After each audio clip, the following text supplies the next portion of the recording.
Trump administration hits countries with tariffs on various products. There is the reciprocal effect of that, and then the real-world impact on the specific countries or companies. President Trump's trade policy seems to be backfiring on Harley-Davidson. Harley-Davidson is moving production of some of its motorcycles overseas to avoid new tariffs. The motorcycle industry is in trouble, and few are talking about it. For decades, dealerships built an empire on chrome, credit, and culture. They sold the dream of the open road.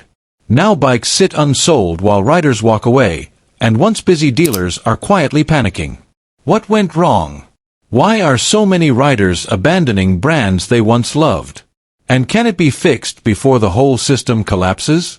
For years, dealerships, especially Harley-Davidson, pushed prices higher and higher.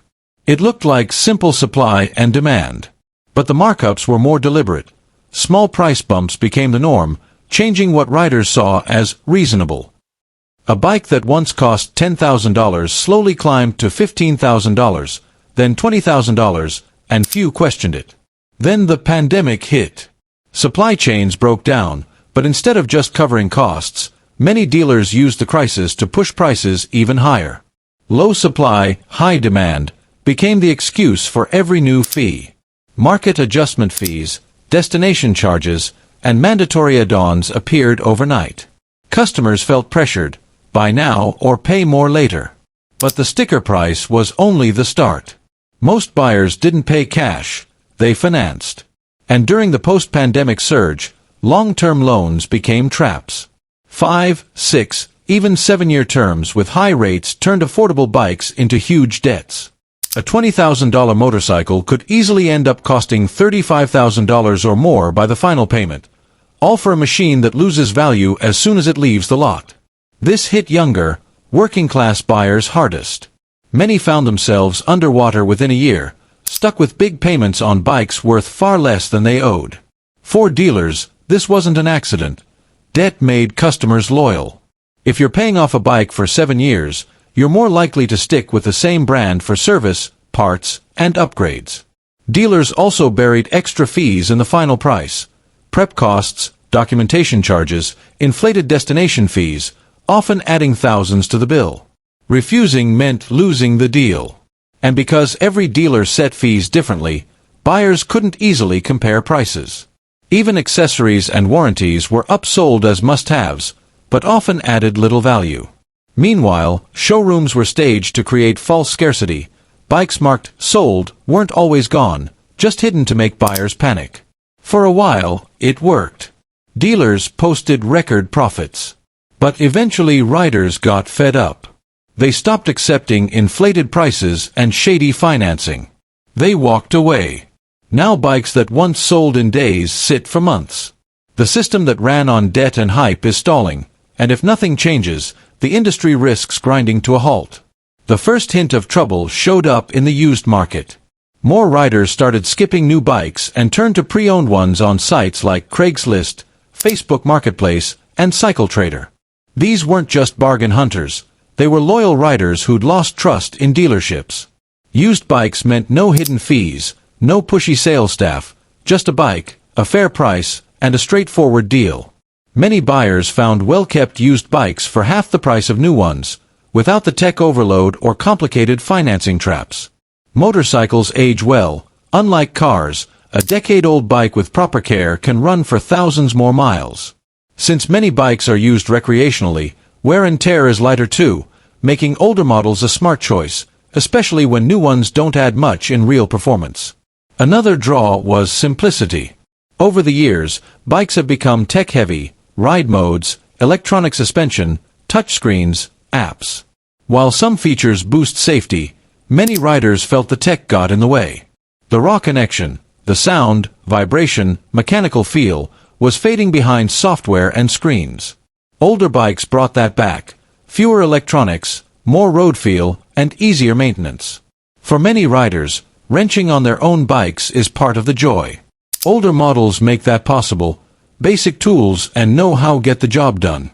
Newer bikes often need special tools or dealer-only software just for simple fixes, pushing people back to the used market where they keep control. As this shift grew, dealerships felt it. New bikes sat longer. Seasonal sales cycles broke down. Customers trickled in but didn't buy like before. This wasn't a local blip, it was happening everywhere. Some dealers blamed the economy or the season, but the reality was clear: buyers had changed. Riders weren't just hunting for lower prices, they'd lost trust. The same dealers that pushed overpriced bikes and hidden fees were now desperate to move stock, but instead of changing, many stuck to old tricks: markups, add-ons, high-pressure pitches. Riders had wised up. Online forums and groups spread stories of fees, tricks, and how to avoid them. This transparency made it hard for dealerships to keep up the illusion of a good deal. And while buyers turned away from new bikes, they found something else: real community. Buying used often meant talking directly to the previous owner, learning the bike's history, quirks, and care. No scripted sales pitch, just honest conversation. This quiet shift took power from dealers and gave it back to riders. Some dealers tried to adapt with better financing or lower fees, but for many, it was too late. The trust was gone. For years, dealerships sold motorcycling as freedom, but buried it in debt and extra costs. The used market brought riders back to basics: no games, no software locks, just riding. There was no loud protest, just people quietly choosing not to play along anymore. Meanwhile, showroom floors began to fill up. Models that once sold out quickly now gathered dust. Scarcity had been the dealer's biggest tool. If something seemed rare, people paid more. But now, bikes sat unsold for months, even in big markets like California, Texas, and Florida. Dealers buy bikes up front on credit. If they don't sell, interest piles up.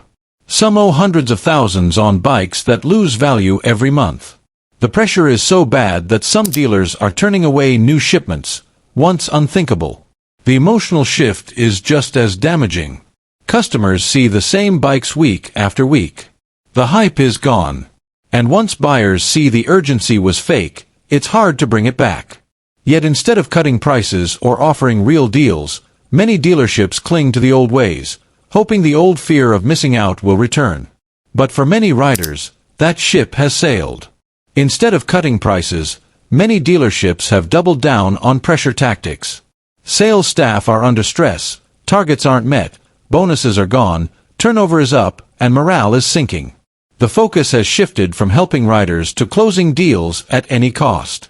New hires get less training on matching bikes to riders and more on squeezing out every dollar. Finance managers are pushed to add interest points, upsell warranties, bundle unnecessary plans, and slip in hidden fees. These tricks have always existed, now they're the main strategy. Customers feel it. What should be an exciting purchase now feels like a fight. Simple questions get vague answers. The numbers don't add up. The push to sign on the spot is relentless. Many buyers leave frustrated and don't come back. Some dealerships are cutting staff or hours. Others quietly replace burned-out veterans. A few have stopped pushing certain models altogether, leaning on parts and service just to survive. This isn't growth, it's damage control. Younger generations aren't stepping in. Millennials and Gen Z face student debt, high rents, stagnant wages, and little spare cash, and a bike is no longer practical transport but a pricey hobby. Culturally, bikes don't carry the same rebel spirit. Many see them as expensive, impractical, and unsafe. Urban living, ride-sharing, and remote work changed how people move. Fewer young people even get driver's licenses, let alone dream of a motorcycle. So where does the industry go from here? It has two options: rebuild trust or keep collapsing. That means honest pricing, fair financing, and treating riders like people, not targets. Riders today are informed. They know when they're being hustled. Motorcycling doesn't need to reinvent itself, but it must get real. The old dealership model may never return. Maybe that's a good thing. But the games that killed trust can't stay. No more hidden fees, fake scarcity, or shady financing. Just honest sales, good service, and real support. This is bigger than selling bikes. It's about keeping the culture alive. Riding has always meant freedom, identity, connection. Lose that and the industry fades. But the riders are still here. They're just waiting for bikes they can afford, dealers they can trust, and a world that remembers why motorcycling mattered in the first place. Rebuild or vanish. Those are the choices. And riders are watching. This was just the beginning. Hit that subscribe button and buckle up. Digital Garage has so much more in store.